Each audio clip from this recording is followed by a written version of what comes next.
Ito, good morning. Good morning sa mga kalaro natin. Ito, nandito na tayo sa ating kusina. Naglalaro tayo ng ating pananghalian. Ngayon, mayroon akong nakaprepare. Ito. May nakaprepare tayong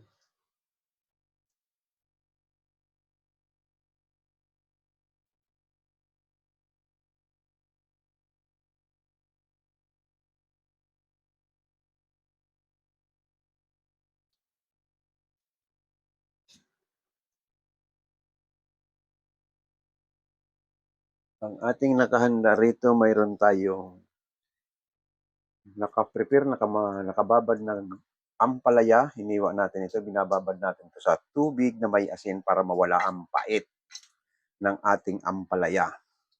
Ang lahok nito ay baboy at itlog. Ito naman, baboy at itlog ang lahok ng ating ampalaya para masarap. Ang partner niya naman ay crispy fried fish.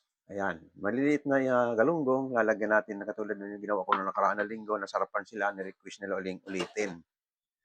So ngayon, good morning din sa'yo, Rochelle. Good morning tayo. Good morning din sa'yo, Rochelle. Ito, nagsimula na tayo. Mayroon kasi akong pupuntahan, kaya yung aking pagluto ay direkta na rito. Hindi na tayo nagkwento-kwentuhan pa. Ito, ganyan lang. Yung ating crispy fry na may halong cornstarch. Nakamarinate itong ating isdang maliliit na galunggong. Nasarapan sila nito. Nakamarinate ito parang style daing na bangus sa suka na may bawang. Ayan, maraming bawang to. Masarap do yung lasa, kaya nirequest nilang ulitin. Kaya ang partner naman ito ay gulay na ampalaya. Ayan. At ang rice naman ay garlic rice. Ayan. Ang rice nito ay garlic rice.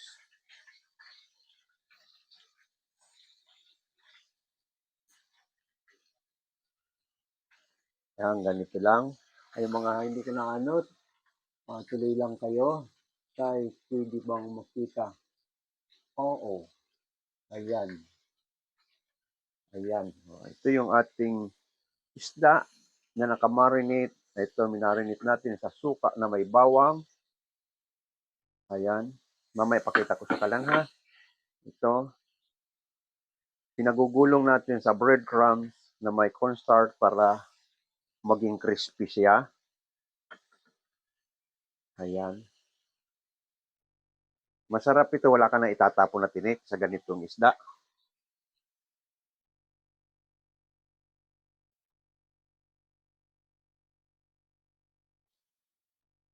Pag ganitong sistema ng ayong crispy fry, wala ka nang itatapon kundi buntot lang. Pero buntot na kung saan malutong din.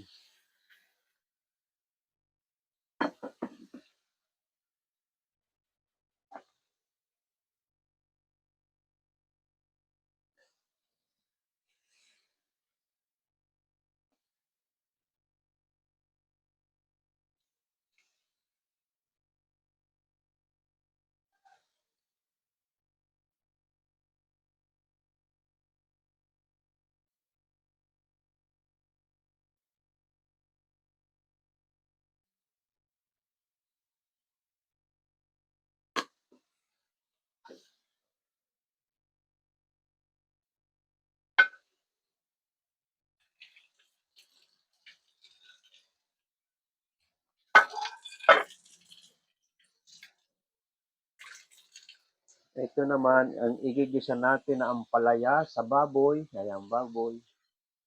Ayan, maraming kamatis. Igigisa natin ito ampalaya.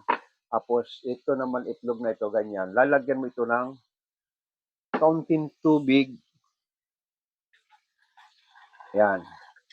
Ito ng pinakasos niya.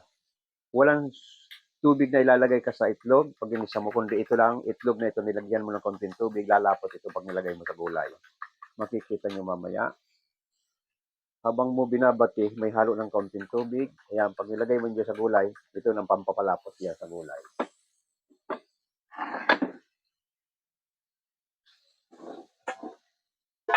Igigisa naman natin yung ating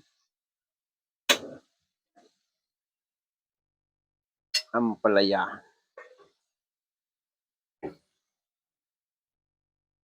Sel, good morning sa mga dumadaan. Thank you very much sa mga nagbibigay ng regalo na hindi ko napapansin kasi medyo malayo sa akin ang camera. Michelle Andiwa. Good morning sa mga dumaan. Marie, good morning din sa iyo.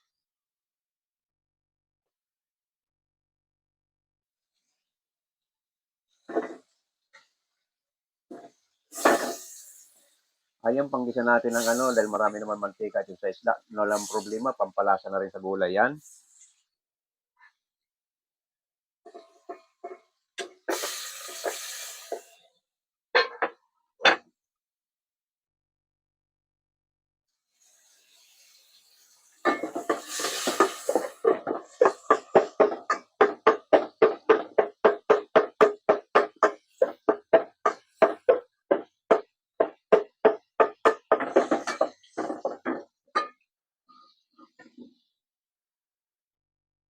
Ito, itatapat muna natin sa kalan para nakikita nyo habang niluluto.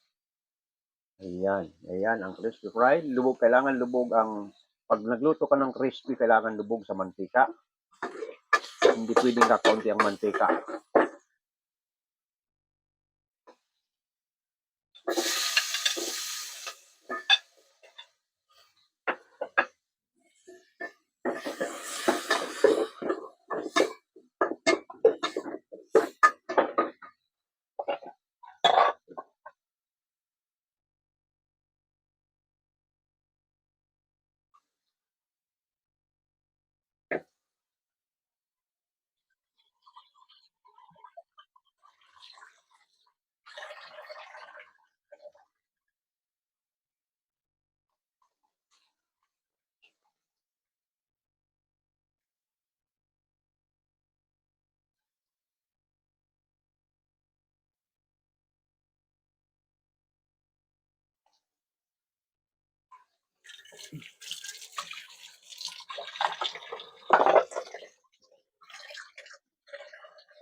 Ilalagay natin yung baboy muna bago kamatis para maigisan maayos.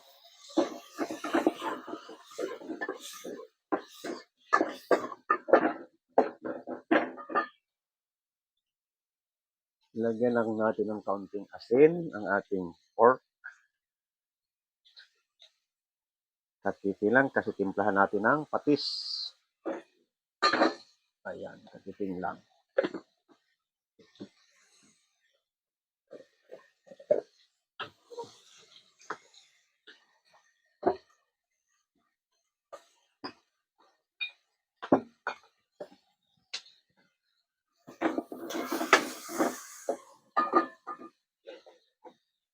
Ilagay natin ang kamatis para madurog na maayos ang kamatis at ang katas niyan ang masarap.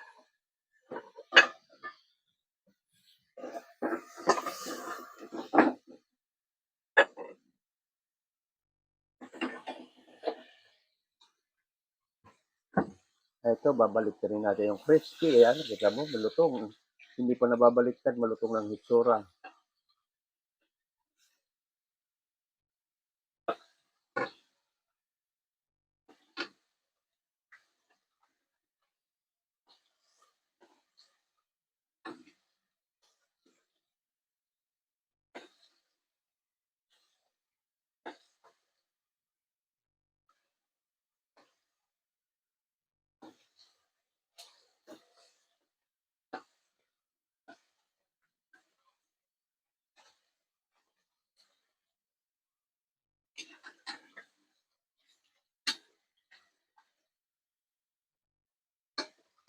Ayan, ganun lang kabilis ang ating crispy fried fish.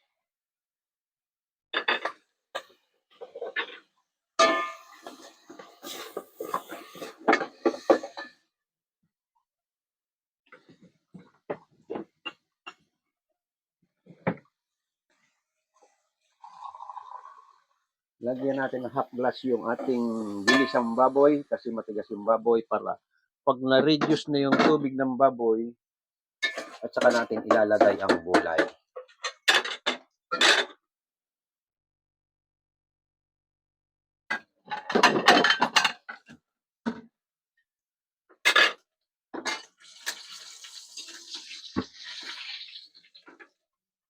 Ito, crispy ang ating chicken. Fried fish. Ayan.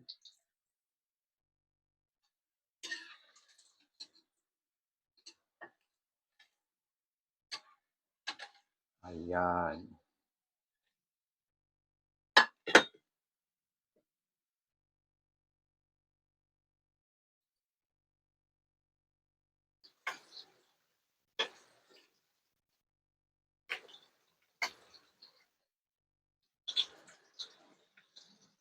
Ito, mag-fried rice muna tayo para match yung ating gulay na ampalayang, bisadong ampalaya at saka fried gigi.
Crispy gigi, ginisang ampalaya. Yes, Popet. Morning sa iyo, Popet. Ganon ang ating kombinasyon ng ating ulam ngayon.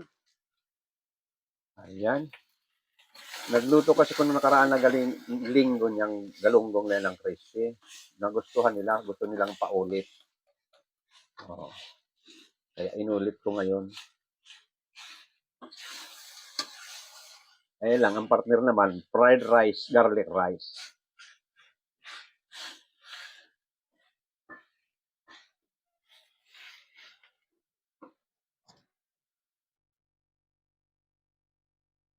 Juliana, good morning sa mga dumadaan daw kay Gilay. Sinong Gilay ito? Yung apo ko kay Bilin Asher. Good morning sa inyong lahat.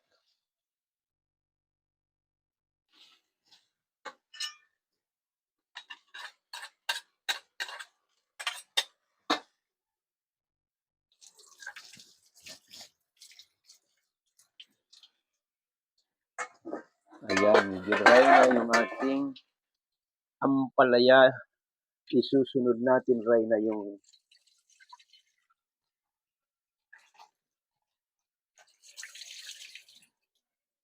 ayan.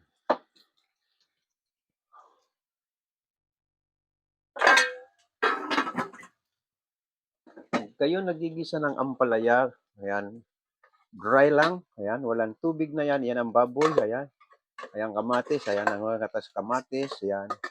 Ayan ang masarap sa ampalaya, dry ang pagkano, pero nilagyan mong tubig yan para lumambot yung baboy. Nawala na yung tubig, kundi katas na lang ng kamatis, ilalagay natin itong ampalaya. Ayan.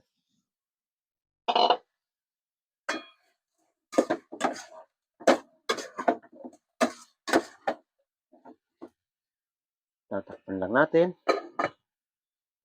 Yung sinagag naman ang tatapusin natin.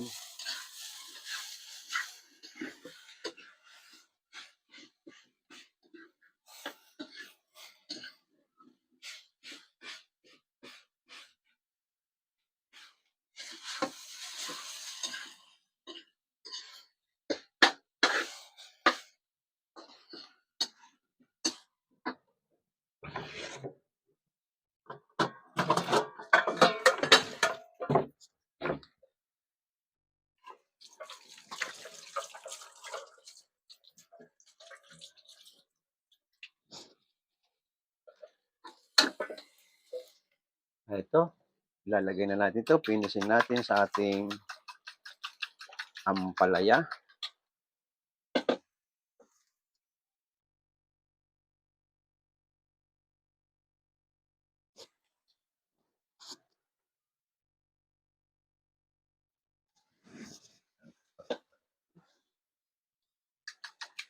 Ito ang pampalapot natin sa gulay, itlog na ampalaya. Oh. Pero ginisa natin sa baboy. Ang iba niyan, itlog lang.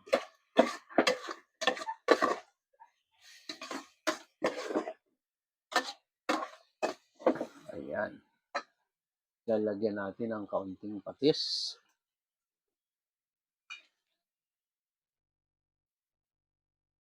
Lalagyan natin ng patis para malasa yung ating ampalaya.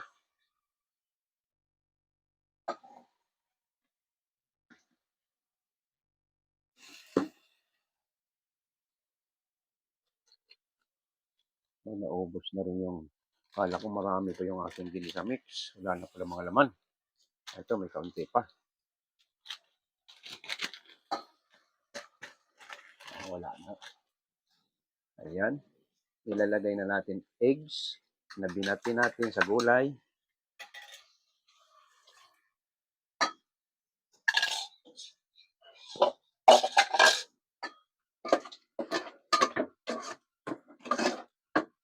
Ayan. Isang kulo lang noon ay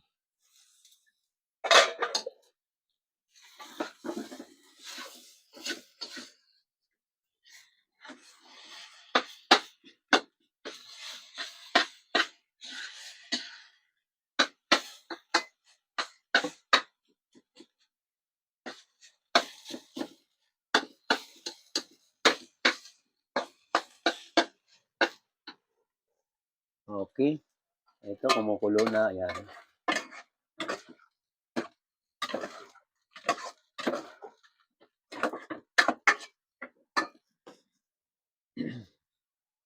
Good morning sa mga dumadaan.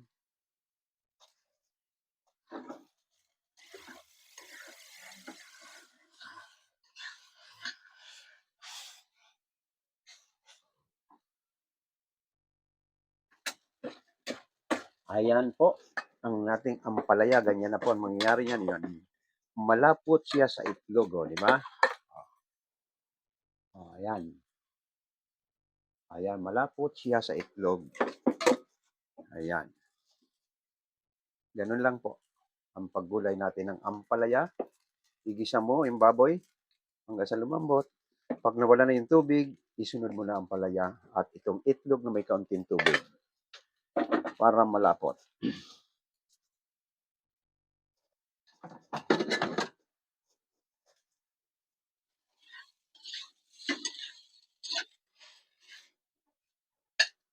Ayan, ating fried rice.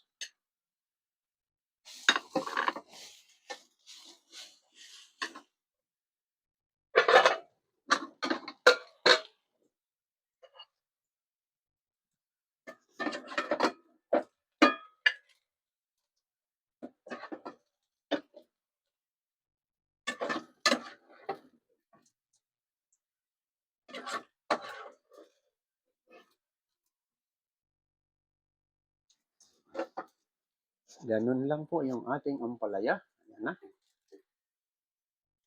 Ito. At ito naman yung ating crispy Gigi. Ayan.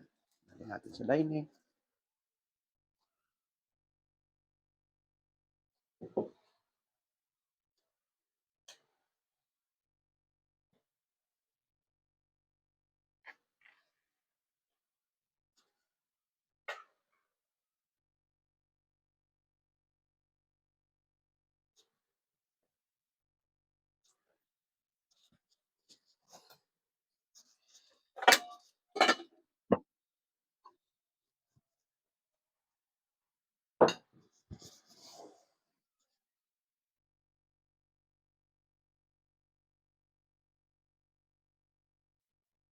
Okay.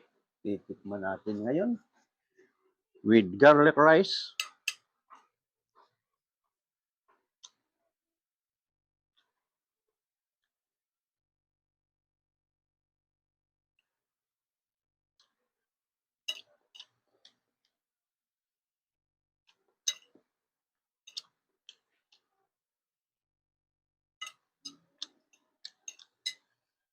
Number one yung ampalaya. Ito, sabi ko malutong ito. Inuna ko yung ulo, tumutunog-tunog, malutong siya. Ayan. Lasang-lasa yung bawang. Namamalingki ka nito, parang hindi mo iniintindi yung galunggong na maliliit. Basta sariwa, kunin mo. Masarap yan. Ibabad mo sa suka na may bawang, may paminta. Ayan ang kalalabasan. May crispy fry ka, haluan mo ng cornstarch o harina o breadcrumbs. Pwede nang pagulungin ito. Ayan.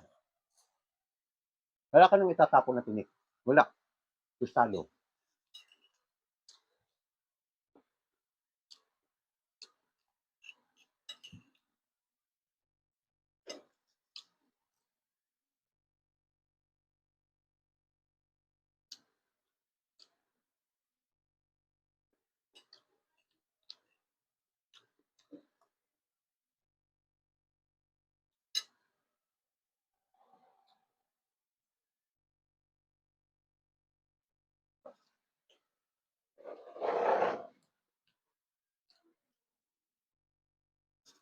Thank you very much sa mga dumaan, lalong-lalo na yung mga nagbigay ng gift sa akin. At thank you na rin sa mga dumaan sa akin live.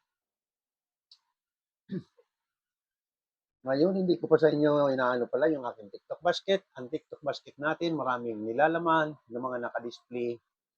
At mamili na lang kayo kung anong gusto nyong pang sarili nyo man or pang regalo, pwede yan.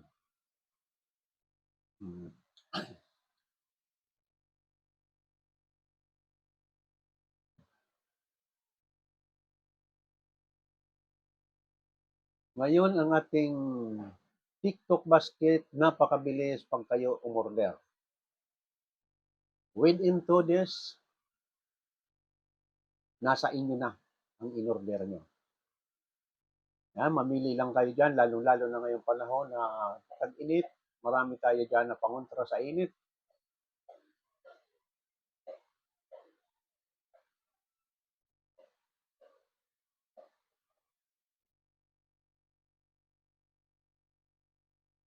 Ayan. Tulad na lang nitong mga naka-display natin, mayroon tayong mga t-shirt. Ayan. Sa halagang 300, maganda ang t-shirt mong hindi mainit sa katawan. At ito naman, sandals na ito, permanent, napakatibay nito. Mayroon ako nito. Oo. Nirigalo sa akin ng manugang ko. Ang tibay. Siguro ko may 4 years na sa akin. Sinusot ko lang. Tuwing ako'y lalabas, isusot ko yun. Ganyan na ganyan itsura yung regalo sa akin. Kaya ako nga ipinost dito dahil sabi ko matibay itong sandals nito. Hindi ka lugi yan sa halagang 800. Matibay. Binabasa ko din. Dahil nung tag-ulan, madalas mabasa yun. Pagdating dito sa bahay, nilalabang ko ng tuluyan. Pero hanggang ngayon, buhay. Hindi ko pa dinidikit na niya, sabihin mo na umangat, hindi pa. Hindi ko pa dinidikit. Kung ano pa yung dumating sa akin, yun pa rin. Pero yung kabilang swila sa tagal na nga, medyo pudpud na. Pero hindi pa masyadong pudpud. Medyo nagasgas na. At ito naman yung ating electric bike. Kahit saan ka pumunta sa inyong lugar, lalo-lalo na pang nakatira ka sa subdivision or sa village, kailangan mo ito para sa pag-ikot-ikot or pagpunta mo sa inyong mga kaibigan. Talagang 12,999 may e-bike ka na. Ayan. Ito pa, may mga sapatos pa. Okay, back to the front muna tayo.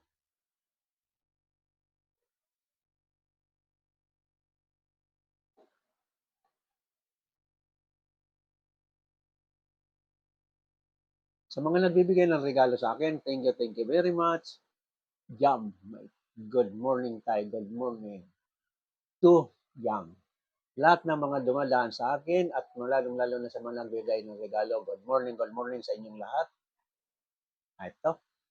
Sa ating mga nanonood naman sa YouTube, ito, patapos na yung ating live cooking at ito, kumakain na nga ako. Inuulit ko ulit sa mga hindi pa masyadong kabisado magluto at gustong mag-apply ng papuntang abroad. Hindi ka nakapagtapos ng 4 years o 5 years na culinary, kahit vocational course, mayroon 2 years course ang culinary, kahit hindi pa rin kaya. Mayroon tayo sa TISDA 3 months to 6 months, may vocational tayo sa ating TISDA para makapag-apply ka ng culinary employee. Kasi yan ang kailangan nila sa pag mag-apply ka sa hotel, sa restaurant, hahanapan kang culinary kung nakapag-aral ka. Ngayon, hindi ka nakapagtisda at busy ka sa trabaho mo o ano man, ito narito ang mga nakapost ni Mang Leo. Panoorin mo na lang sa live ko diyan sa aking channel, sa aking YouTube, mga kalaro, at dito na rin sa TikTok. Siguro ko naman ma-perfect mo lahat ng nagawa ko diyan. Pwede ka na mag-apply kahit na hindi lahat. Kahit 1/4 lang sa mga ipinost ko diyan, pwede ka na mag-apply. Basta gagawin mo lang, subukan mong lutuin ang aktwal para sa una, sablay ka, at sa pangalawa, sablay ka pa rin, pero pangatlo, perfect mo na. Magagamit mo na sa pag-apply ng abroad. Ako'y tumagal sa abroad, almost 13 years. Nagtrabaho ko sa kitchen, almost 35 years from Philippines to abroad. Pagbalik ko ng abroad, nagtrabaho ko ng Canyonwood, diyan sa tapat ng Taal Lake. Yan, nagtrabaho. Ako ang nag-open diyan. Kami nag-open ng Canyonwood na yan. Chief de parte ang papel ko diyan. Kaya nung umalis ako diyan, ako yung nag-business na. Nagtayo ako ng business. So, ito ang ating nilutong crispy Gigi at gisadong ampalaya. Okay, maraming salamat sa mga nagsusubaybay sa aking YouTube. Maraming salamat. Huwag kalimutan pindutin ang subscribe button at like. Maraming salamat mga taga-YouTube.